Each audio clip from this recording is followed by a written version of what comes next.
Good evening to one and all. Welcome to this session in which I would be talking about the impact of AI in freight and logistics. It gives me great pleasure to be present here. My name is Karthik. I work for this company called Ferro.ai. I handle the product and business solutioning for logistics in this organization. So today we are going to talk about how artificial intelligence and machine learning has impacted the field of freight and logistics. So I would like to just take you through this course in terms of uh, how the evolution of industry has transformed from stage 1 to stage 4, and right now we are in the fourth industrial revolution, wherein new technologies like AI, big data, machine learning, IoT, etc. are utilized, and how artificial intelligence in particular is implemented and utilized and impacting the industry as a whole. And moving forward, we'll take it through the business domain of freight and logistics.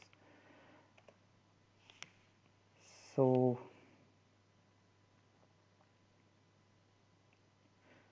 the first stages of industrial revolution, that is in the early 18th century, as we all know, it's all about steam based machines. It's about how the coal and thermal power was implemented to run machineries, to run industries, to run factories, in fact make machines that run on only coal and steam.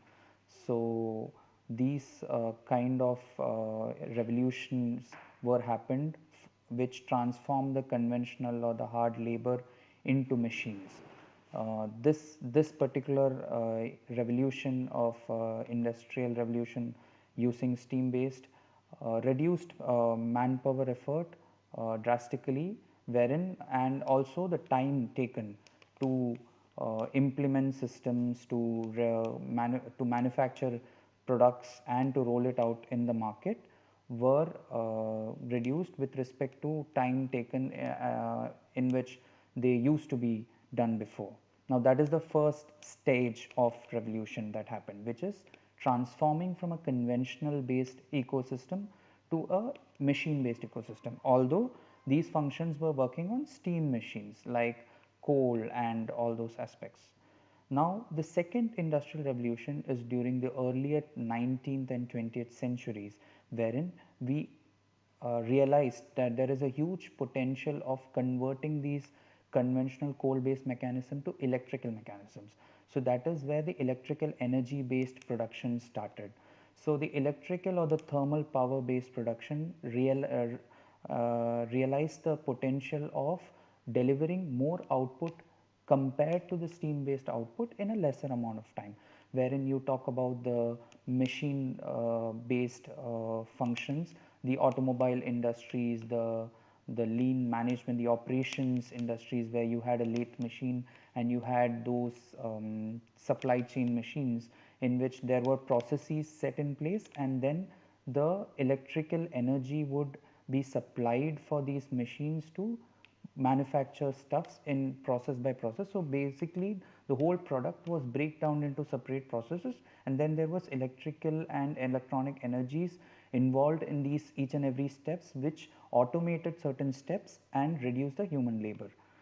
Now after the advent of the internet, that is in the early 90s, that's the late 20th century, internet paved way to the third industrial revolution, as we call it.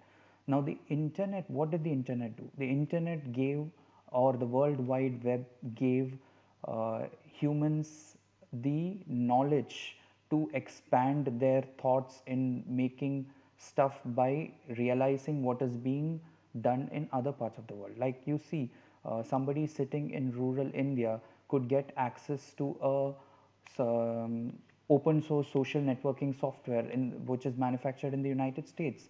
Somebody sitting in the northwestern part of Africa could get to know what's happening about the cultural barriers and the festivals back in Japan or Thailand in the Far East.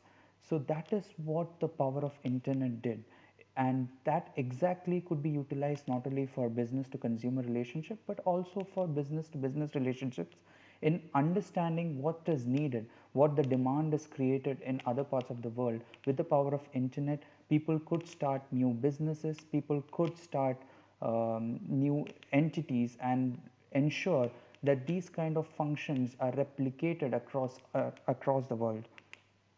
Now, this industrial revolution of internet transformed the world into a completely new ball game. Like starting early 90s to late 2000s, the internet ruled the world, with many technology companies coming into persistence, like to the likes of Amazon's and Oyo, which we have today. Now, once we reached the internet as the third industrial revolution, we all realized a fact that there is a thin thread line or a tipping point for every revolution. So you can see how the industry is transformed, how human innovations have played a role in transforming or revolutionizing the whole market every 100 years. So once the third industrial revolution transformation to what we now call as the fourth industrial revolution is just very narrow. It is like a span of 10 or 15 years, because humans are continuously innovating. So during the last leg of the race, we have found out that there is a tipping point for internet. Now what next? What is the next idea that we as humans want to come into industry? Why revolutions happen, right? Revolutions happen because we reach a stage where we realize that, okay, this is it. How do I simplify my processes better? How can I work less? I mean, every other revolution is a result of making humans work easy, which means, in short, no offense to us as a race, but because we are lazy, we want to be smarter, and we want our things to be done easily without putting much effort into it. That is the reason why innovations come into picture. Now, that is where the fourth industrial revolution has come into place, which is artificial intelligence. Now, what is artificial intelligence? Artificial intelligence is a form of human intelligence wherein it's not just about robot. Any processes you automate it, make it think like a human, is something known as an artificial intelligence. We all have this misconception that artificial intelligence means manufacturing robots. No, not it is. It is not actually that, because as part of the second and third industrial revolution, we already have robots, automated robots in factories, in manufacturing systems, where a certain amount of processes are already automated. That is actually RPH, robotic process automation, wherein you are just automating a certain process, and there is no two things or two ways about it. It is just automating that process which was earlier done by a human. So for example, in a factory which is manufacturing toothpaste, there used to be humans who used to put caps in those toothpaste, where those humans or those employee workforce was replaced with a simple robot which carried out the same work efficiently without having 10 humans. Instead of that, there will be one robot which would be placing those caps on those toothpaste every hour, which is coming out of a work process in a factory. Now that is robotic process automation. But artificial intelligence is not just that. Artificial intelligence is actually machines thinking like humans, and machines predicting what humans would think and take actions based on that. Now that is what the fourth industrial revolution, what we talk about, or which is called the second information revolution, as explained in this slide. Now what all are the technologies that come here? The technologies that will come in this particular phase consist of artificial intelligence, um, machine learning, big data, IoT, cloud, blockchain, etc., etc. Now, there are a lot of technologies involved here, and there are a lot of skill sets that today's human workforce need to enhance on to work on these technologies. And these technologies are built now or consistently innovating the industry. They are moving towards this this this direction in which the technologies can be effectively utilized to make human lives better. Because when I say artificial intelligence, it is easily accessible than ever, right? Because and also, what is the advantage of artificial intelligence? Unlike humans, artificial intelligence constantly evaluates itself and evolves itself into become better. They learn better, they grow with time, and they gain more data. And what is the input required for an AI technology to grow?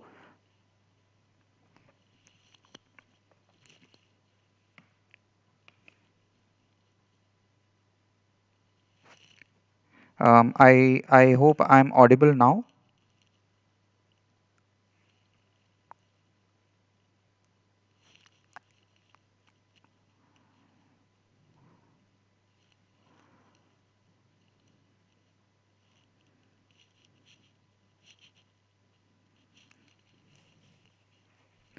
Okay, so we are talking about how the artificial intelligence and the technologies like blockchain and machine learning can be implemented in all the industries across our world here. Now, I would take in particular the freight and logistics industry. Reason being, I have been working in this industry since the last 2.5 to 3 years. I would particularly focus on this industry. You know, artificial intelligence is not just pertaining to freight and logistics industry. While I say this, there is already AI implemented in many industries like medical, like tourism, hospitality, like automobile, etc., etc. So you know, if there are any automobile fanatics in amongst the crowd, you would understand how Mercedes involves AI based assistance, or the MG Hello, as we see in the MG cars, which explains and which helps the drivers to set outside temperatures, to reduce the volume of the music, or to increase the set the cruise control, etc. These are all examples of artificial intelligence in the industry. But why particularly freight and logistics? Because freight and logistics is one of the most disoriented or disorganized sector in terms of technology processes. You know, years and years on, logistics has always been there. Logistics never fades. You know why? Because if you want something in this part of the world, and you wish and you know that this product is manufactured in some other part of the world, how do you even think that this product is coming to you? It is only because of this particular industry called logistics. Logistics is not just about transportation. Logistics also involves things like inventory. Logistics involve things like warehousing. It involves things like shipping. It involves clearance. It involves forwarding. So there are a lot of technical jargons. I do not wish to bore you as you students in this short span. But these are the terminologies or the jargons that you will learn when you get into the freight and logistics industry. But let's just talk about the challenges, because you know the motive is how AI or machine learning has impacted this industry. So before we get there, let's talk about the challenges. What do you think are the challenges? You know, any industry, if you take any industry, if you take a hospitality industry, what do you think is the biggest challenge of a hospitality industry? The hospitality industry's biggest challenge is about getting visibility, right? So for example, if you're going to a hotel, what do you think Oyo has solved? What problem has Oyo solved? You know, every business, I firmly believe that every idea or business is a result of a challenge that the user has potentially faced. So Redbus is a idea or a entrepreneurship idea which is raised out of a challenge of unavailability of bookings in one place for a bus ticket. Similarly, what are the challenges that a logistics industry will be facing today? These are some of the challenges. As you can see in the screen, lack of visibility. When I say lack of visibility, is you are sitting in India, maybe in Delhi, Mumbai, or Hyderabad, and you want to procure a device which is only manufactured in the United States. Now, once this thing is shipped from the United States, as of 5 years back, You don't know as a business user or as a common user. You don't know until and unless you get in touch with the person or the courier company. The courier company gets back to the origin courier company, then they call, then it is multiple phone calls, emails, etc., etc., which is through when you get the visibility or the information from there. Now, what has Amazon tried to solve in this problem? Amazon has brought in this transparency by just giving you that statuses on their website. Once you placed a booking or an order, the website clearly says the status through which the orders is coming through till it reaches the end user. This kind of visibility factor is not just to a business to consumer industry, it is also highly effective in a business to business industry. Now the second major challenge is an unstructured and spread out data. Now in a business, there are multiple departments involved. Multiple departments collaborate to bring in a piece of information or bring in a piece of shipment from one point to another. Now what happens is, when this data it is lying with different people and different departments, there is no centralized platform or a ERP system which can collaborate these information and show it to the user. So the user is totally lost in the process. He has, so for example, for placing an order, if he has to go to one platform, then for knowing the status of the order, he has to go to another. Then finally, to make the bill payments, he has to go to another. These kind of issues is where the data is spread out. So the user database, the customer database is stored in one part of the system, the order database is stored in another part of the system, and the financial part is stored in the third part of the system, the financing or the accounting system. This is a challenge with the businesses faced, right? And that comes to the third point, which is multiple silo software. Silo stands for single operating software. So which means if there is a Tally or if there is an Zoho ERP for only finance, then there is a system known as an order management system of Oracle, which is only for order processing. It doesn't have the capability of supporting the financing or the accounting things. So this is a third challenge which the industry is facing, that there are multiple silos of softwares. Now, the fourth major challenge that we face.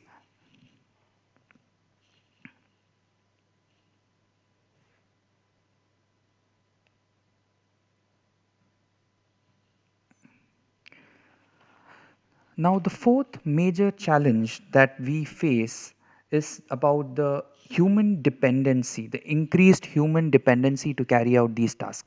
Now, there are a lot of these tasks which is very redundant. By redundant, I mean to say, like for example, you are trying to communicate the order statuses. Now, you are a customer, you placed an order.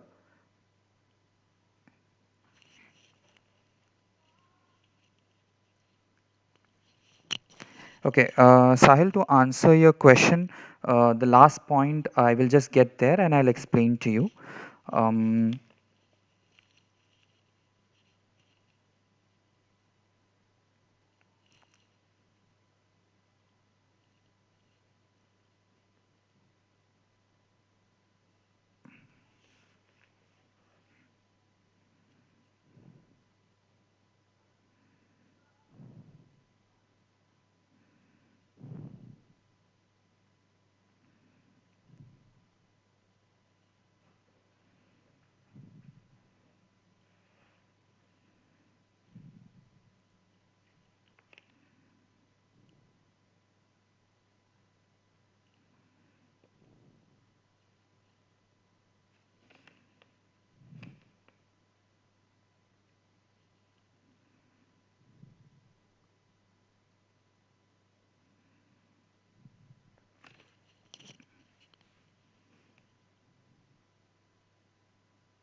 okay.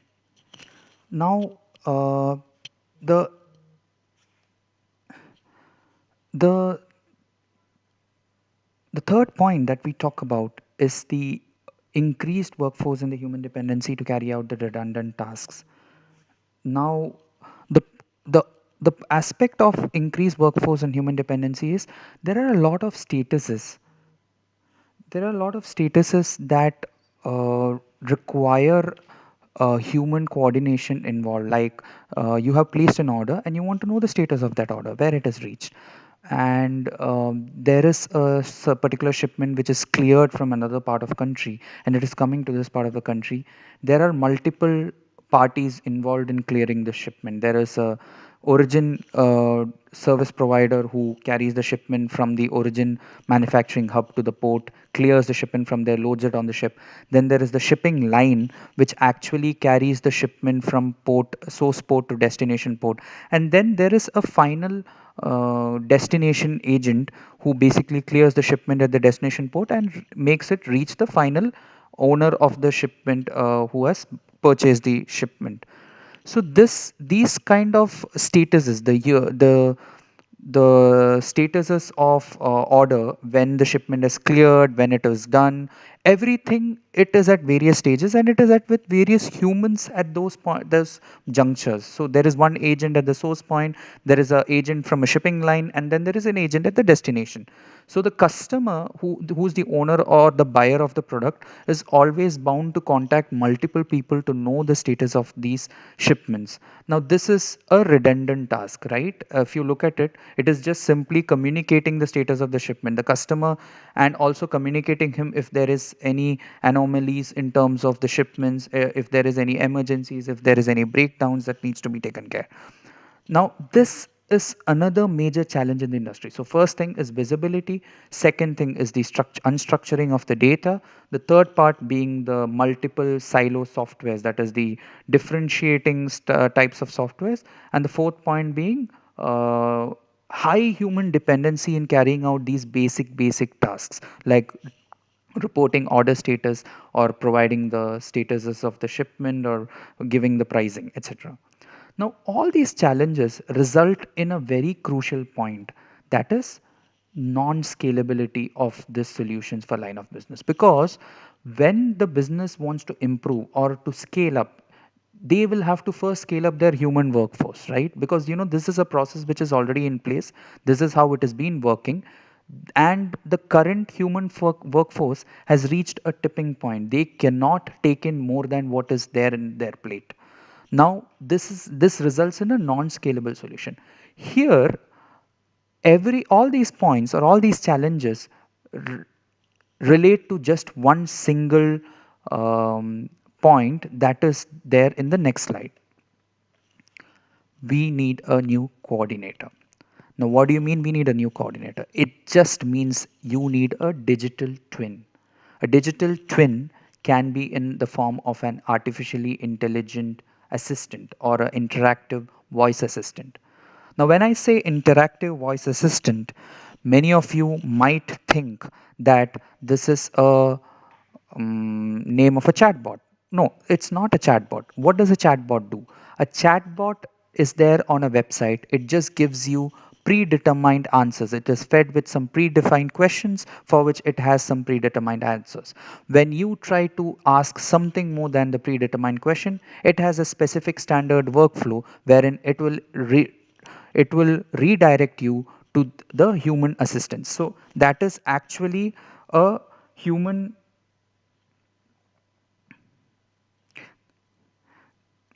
that is actually a human intervention involved when a complex structure comes into place.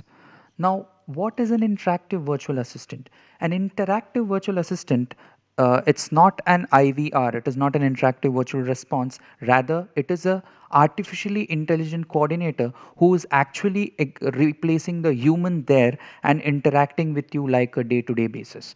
So, the the importance of an interactive virtual assistant is they will be able to scale up easily, they will be able to learn from you, they will be able to answer your complex task which is way beyond the basic tasks there.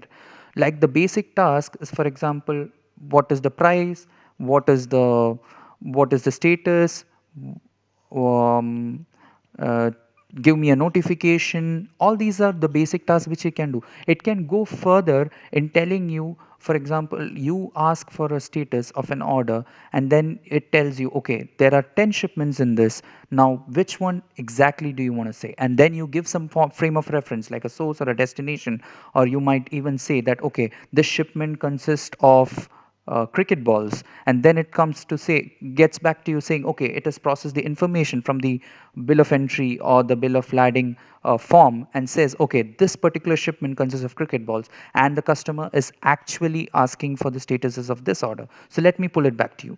That is where the buck stops for a normal chatbot versus an interactive virtual assistant. And all this is happening on voice. That is where artificial intelligence plays. So it, and also further, it helps you to scale your business, because IVA is a technology that can be integrated into any form. It can be fixed on a third party application like a Signal or Telegram, or it can be also placed on a on any and any ERP system like a Zoho. So this IVA will benefit also from converting speech to text, text to speech, language translation. It will understand any language. The capabilities can be built. And the most key important thing is it's consistently learning. It gives you the ability to improve the skill set of the IVA, and also to gather complex problems. You know, you are every human has a level to take what he can, right? And some of the benefits, as we would say, the IVA works 24/7. It doesn't take a leave, right? So whereas humans have a point of work, otherwise you'll have to keep multiple people. That's where scalability comes into picture. Now, one interactive virtual assistant can handle 10 to 20 or 100 tasks at the same time, whereas if you are replacing this with humans, you'll have to invest 10x. So that is where the voice assistant comes into picture. Now let's talk about what AI is all about and what are the stages in AI. Now this is the stages in AI that we are dealing with today. Now there is a simple classification or a pattern recognition involved in an AI. That is the first basic stages, like simple questions like hi, how are you, what's the weather like, simple scenarios. So wherein the parameters are less, there are just few basic parameters in which uh, they can replace the humans, and they can give you information based on these parameters, because you know they can solve these calculations faster, right? So the speed, the distance, the time, the the multiple scenarios that they can handle is about this reactive AI. So reactive AI is very mostly it is passive. It's not active. So they cannot actively they cannot deal with scenarios that are very complex, or there is unstructured data wherein you give them complex information from multiple sources of system, and then they are not trained enough to learn those information or to give out those information, in which they will be able to process it and give it out. Now that is a reactive AI stage. Moving forward, we will have a limited memory AI stage, wherein we train the model in terms of building those AI, and building those complex data structures, and they can classify and make those um, efforts and resolutions very clearly. Now what will happen, based on the data that you feed, they'll also be able to perform um, very accurate predictions, like, because you know AI works always on the basis of data. It needs large amounts of data to continuously learn, and continuously example it and sample it out and clean the data, and then give you the output in the purest form. Now, the stage after that is the theory of the mind. Now, once you have processed the data, you have structured the data, you made the AI to learn, and also it's able to do certain amount of predictions. Now, the next level or the next stage in the artificial intelligence is about to understand the human motives and reasoning. This is where we talk about entomorphical learning, which is a kind of understanding the human psychology and how understanding the human nature and applying the AI in terms of giving out the outputs. So, humans work on emotions. We all know that. That is where the AI falls, right? That is where the machines fall. Because why you do you think even in this 21st century the artificial intelligence is not way forward is because there are certain elements where human emotions and human psychology and understanding and conveyance of information works way better than a machine communication. That is the best example is about a bad customer service experience. Now that is where the innovation in AI is coming from a theory of mind perspective. What we call as entomorphical learning is something about artificial intelligence innovating themselves to understand the tone and the notion or the emotion in which the human on the other side is calculating and able to contemplate that and give out the response, making the human understand and complacent to it. So another example is catchphrasing with just minimum words, so that the human or the customer is not allowed to repeat those words again and again for the AI to understand. Bad experience is about repeating your order 10 times before the Pizza Hut guy can actually understand whether you want a pizza or a donut. So this is where the AI will come into picture. AI will be able to catch phrase fewer words from your fewer words, or maybe from even from your notions that okay, this is what actually the customer is looking out for, or maybe based on your past orders, it just learns and predicts. Okay, you are the customer who's already or who is always owning. Who's always actually ordering for cheese pizza. So let me just give you offers based on cheese pizza, which will make you happy. A happy customer is a repetitive customer. And that is the benefit what AI will pass on, unlike human, because human memory is limited to a certain level of time. Now, the last stage, as we all think about, is about self awareness, which is bypassing humans, which is like AI learning themselves, even without any training. Now, in our organization, when we talk about implementing artificial intelligence for complex solutions, we primarily work on Google's framework. Google's AI or the Google Assistant's digital framework is the dialogue flow framework, is what we call it. And the training phases that we all do, we focus on is the dialogue flow framework. And there are certain layers of learning that we implement when we do artificial intelligence. So there are three types of learning. One is being the supervised learning, one is the second being the unsupervised learning, and the third being the reinforced learning. So these four stages of artificial intelligence that we showcase here, the first and the second stage is more about supervised learning, whereas the third stage falls under unsupervised learning, and the final self-awareness stage is about the reinforced learning. um, so, the next major thing that the artificial intelligence will focus on is all about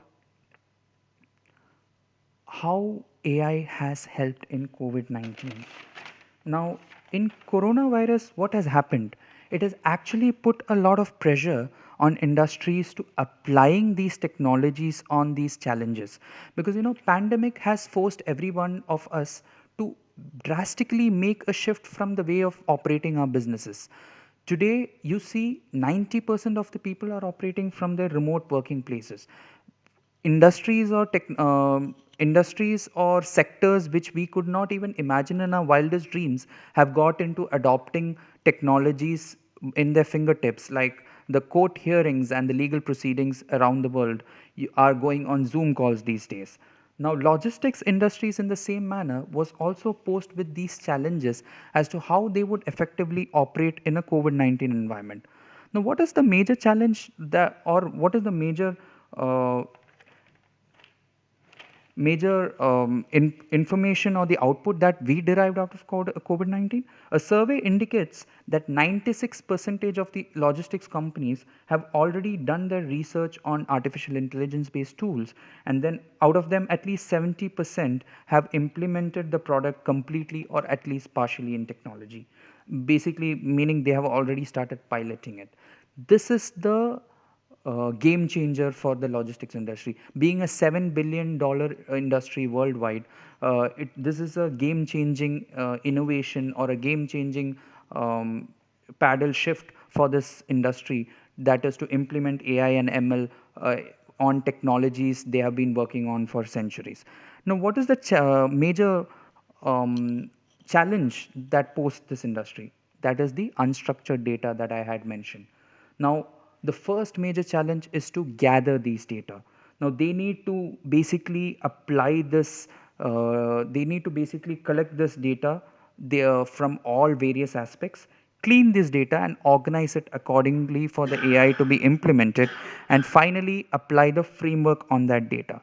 Because the artificial intelligence to be applied, the framework to be applied requires large amount of detailed data sources.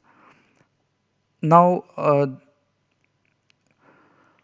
another way is about increasing your appetite to remove those inefficient legacy tools. Like, the logistics industry have tools or technologies which is still working on Java and the old code bases, whereas the world has moved towards Python and Django and all those frameworks.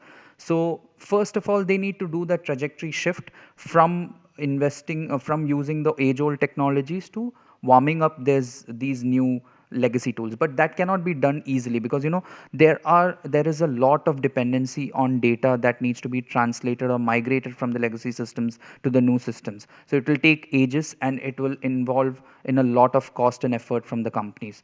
Another way of doing it is making them smart. Okay, you're fine with working in your ERP, but just you want to make them smart. So take those particular business use cases and solve them by applying AI on them.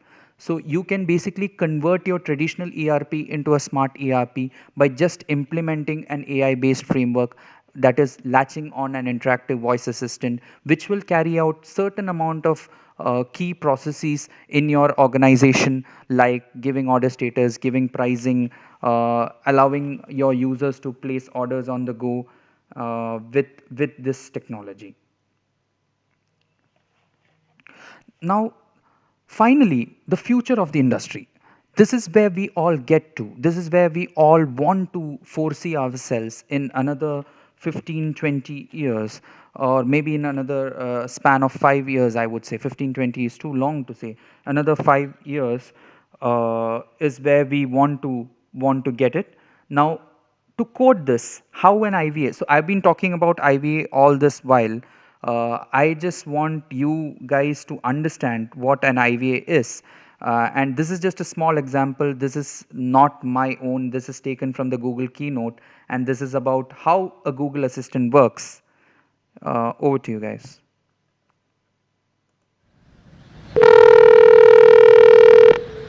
See, how may I hear you? Hi, I'd like to reserve a table for Wednesday the 7th. For 7 people? It's for 4 people. 4 people when? Today? Next Tonight? Wednesday at 6 p.m.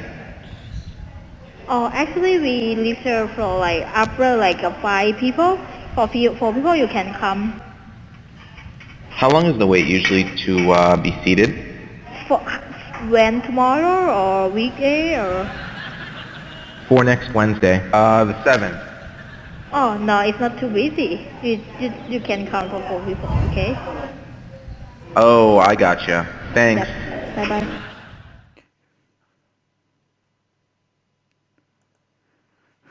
So actually, this is a stage where the artificial intelligence, the Google Assistant, is surpassing the human intelligence or the capability.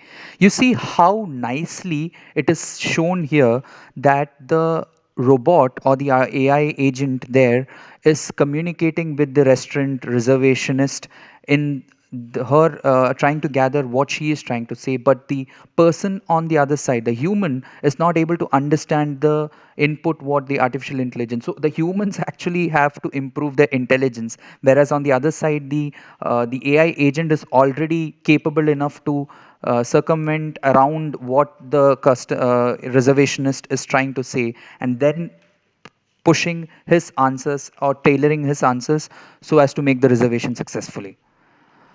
Now, I would like to just close my feedback in this session in saying, providing this one use case of a forwarder, which is a logistics organization which gathers shipments from various countries, stores in it, and supplies it to various customers of theirs. Now, for sourcing a quote from a vendor for moving a shipment from point A to point B, as of today, what happens is this: what you see on the chart. Basically, he calls up multiple people, takes the pricing from the shipment, then collates that, and then gives the business to it. Now, if you see about vendor 1, 2, 3, 4, 5, and sub vendors, this information is now translated to an AI or NLP based voice agent. NLP stands for natural language processing, wherein the voice agent or the artificial intelligent agent is replacing those human coordinators and communicating with those vendors on behalf of that freight forwarder, gathering those data, pushing it into the ERP system of the forwarder, and providing him quotes and visibility in real time. This is the future of the industry that we are talking about. This is just one of the use cases where the forwarder is benefited from getting visibility in terms of pricing from all his vendors. There are many other business use cases to the likes of communicating the order statuses to the customers, communicating the invoicing statuses, communicating the insights with respect to what is happening overall in terms of business, in terms of visibility, in terms of utilization of vehicles, in terms of utilization of capacity, etc., etc., and etc.